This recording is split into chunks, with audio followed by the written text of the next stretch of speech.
Some final thoughts on technical analysis. And really with it is, it's another tool in your toolbox.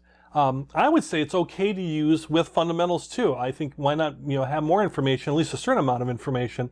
If I think of something and I understand the fundamentals, and I layer on technical analysis to make trades at the appropriate times, especially in a really volatile market, use them together might be a good strategy. Though once again, a true technical analysis person would say, forget that fundamental stuff, just look at the chart.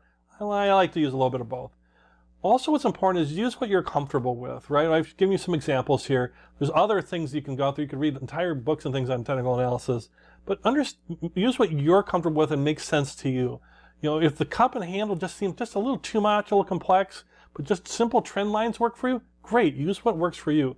And the idea is none of this is foolproof in any way. If it was, we wouldn't have courses. We would all be super wealthy because we would all follow the same charts, and follow the same patterns. So it's certainly not foolproof. Nothing is perfect. It's like, once again, I think predicting the weather, you can do it most of the time, but it's not perfect. Same thing with predicting the rising and falling of currencies.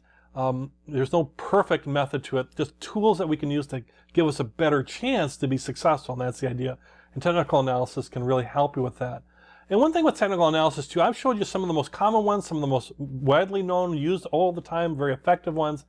There are thousands and thousands of different ways you could interpret charts. There's all sorts of other, head and shoulders plus, or different types of patterns out there. So you might be watching this thing, well, what about this type of pattern? You didn't talk about this pattern.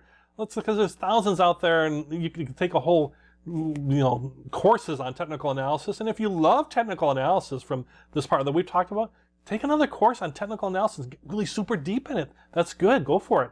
But I want to give everybody the tools to be successful, at least to get started with it. Other thing also is understand that overanalysis may lead to paralysis, right?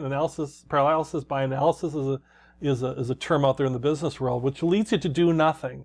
Because sometimes you can overanalyze something and do 80 different charts on the same thing and come up with like, these 60 charts say I should buy, and these tell me I shouldn't, and I don't know what to do, and I do nothing.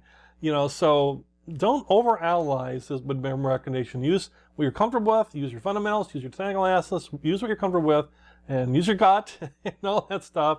And if you overanalyze and you find yourself not doing anything, it's probably because you're overanalyzing. Michael Kahn wrote some book on technical analysis.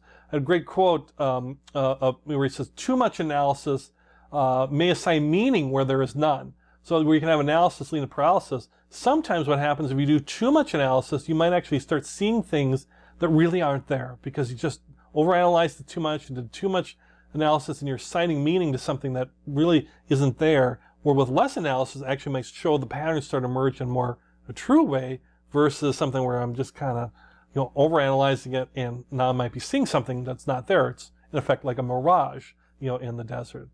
Final thought with the technical analysis, you can probably get us what it is. What's your friend? If we're talking about technical analysis, what's your friend? That's right. The trend is your friend.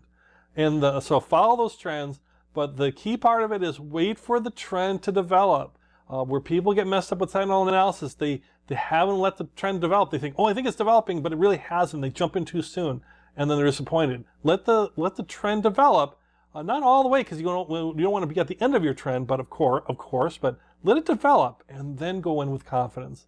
And be willing to change your mind too. I mean, this is why they call it trading. You're buying, you're selling. Things happen, things change, right? But the trend is your friend. Wait for it to develop, and ride those trends to success. And if you love technical analysis, that's what it's all about. And I'm really wishing you success around whether your analysis is around fundamentals or technical analysis. Either way, that you're making great choices for your investments.